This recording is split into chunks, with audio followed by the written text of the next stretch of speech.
Hey guys, let's get more news about Steelers, but first, don't forget to subscribe and leave your like.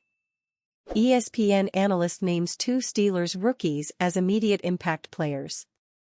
The Pittsburgh Steelers are widely viewed as having one of the more successful 2024 drafts. Now, one ESPN analyst feels their third-round picks will contribute right away. In a May 13 article, NFL draft analyst Field Yates listed Steelers rookies Roman Wilson and Peyton Wilson as non-round one draft picks that he expects to make an immediate impact. The Steelers selected Roman Wilson and Peyton Wilson with the 84th and 98th overall picks, respectively. Roman Wilson joins the Steelers in a wide-open competition for the team's number 2 receiver behind George Pickens. Yates believes the Michigan product has the potential to fill that role quickly because of his experience. Wilson is a slick route runner with excellent speed and incredible hands, traits that will translate to the NFL, Yates wrote.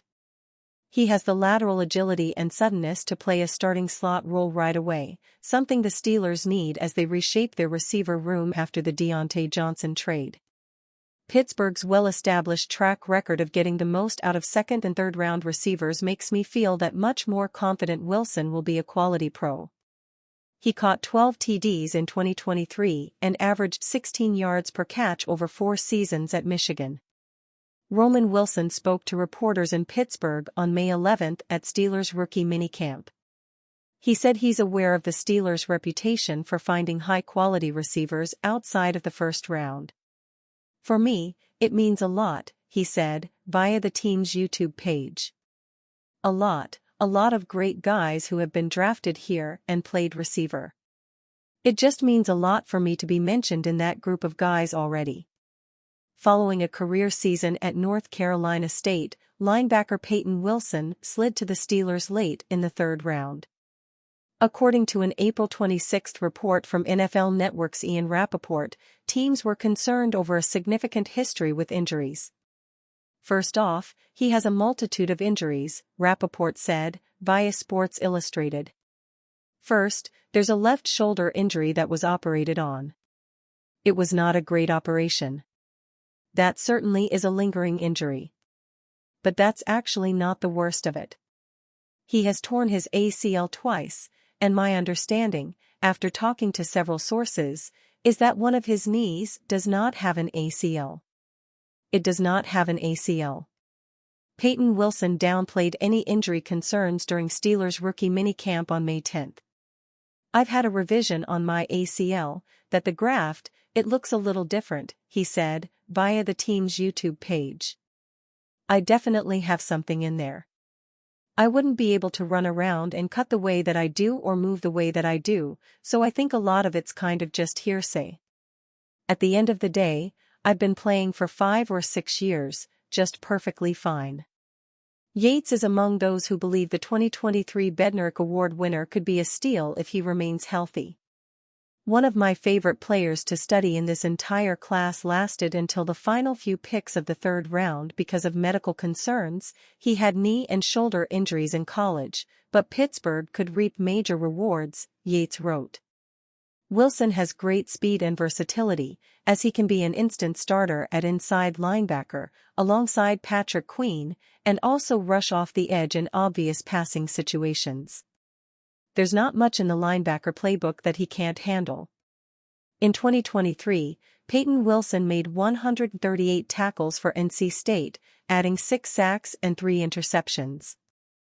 Report: Justin Fields had toxic relationship with ex-Bears QB. During his tenure with the Chicago Bears, a picture was painted that quarterback Justin Fields had the support of everyone in the organization. However, now that the 25-year-old signal caller is no longer part of the organization, information is coming to light indicating that wasn't exactly the case. Fields reportedly did not get along with former teammate Nick Foles, per Go Long TD's Tyle Dunn, who said sources confirmed to him that the relationship between the two QBs was toxic as hell. They never were together, a source told Dunn. It was always Andy, Dalton, and Nick walking side by side and Justin always 15 yards behind them. Dunn's report seems to reinforce what former Bears director of player personnel Josh Lucas told Windy City Gridiron back in February about the dynamic in Chicago's quarterback room. "Justin wasn't great his rookie year," Lucas said. "We thought having two vets with him would really help him with Andy and Nick, and that was not cohesive at all." Fields and Foles were only teammates for the 2021 season.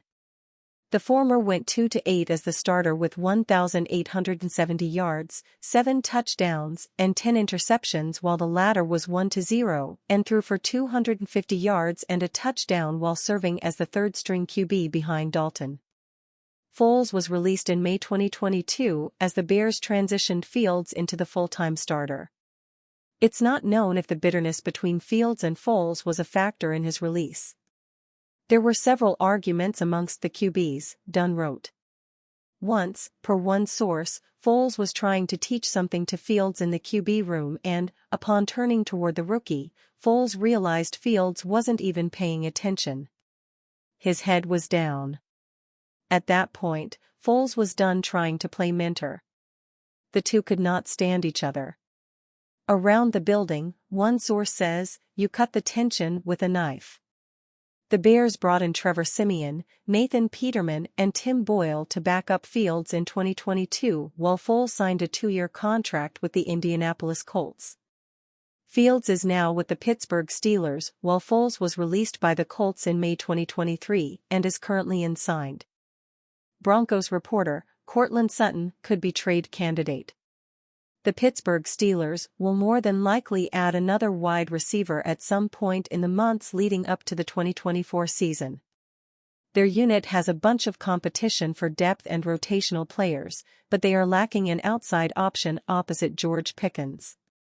The options on the free agent market have dwindled to the point where none of them will really upgrade the roster, so it is likely that an addition would come via trade or off the scrap heap once roster cutdowns occur in September.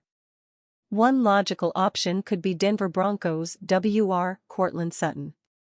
They are in the middle of a rebuild with very little hope of competing this year.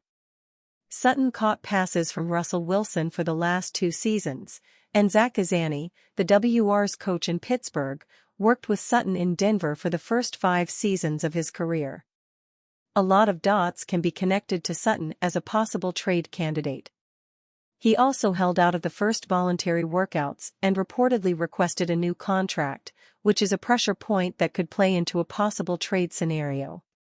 One of the main reasons why it wouldn't make a lot of sense for the Broncos is they already traded away Wr. Jerry Jeudy. Trading Sutton would leave them in a tough spot at receiver. But that appears to be less of a concern after the Broncos drafted 2 receivers in the 2024 NFL Draft and added another in free agency. The Broncos' receiving core is looking much better than it did when Jeudy was traded, Chris Tomasson wrote via the Denver Gazette. The Broncos later in March signed free agent Josh Reynolds, and in last month's draft, they selected Oregon's Troy Franklin in the 4th round and Utah's Devon Vele in the 7th. Franklin and Vele were on display over the weekend at the Broncos rookie minicamp, and both looked good catching balls from rookie quarterback Bo Nix. Vele, in particular, seems to be making a solid impression beyond what was expected of a 7th-round pick. Sean Payton had some nice things to say about him. "He has good instincts, and he has really, really good ball skills," Payton said via Tomasson's article. "He's looked better than I even thought for a guy his height." Vele stands at 6'4", 203 pounds, with 33.5-inch arms. That is a very similar stature to Courtland Sutton. And you fan? What do you think of the situation of Courtland Sutton? Leave your opinion in the comments.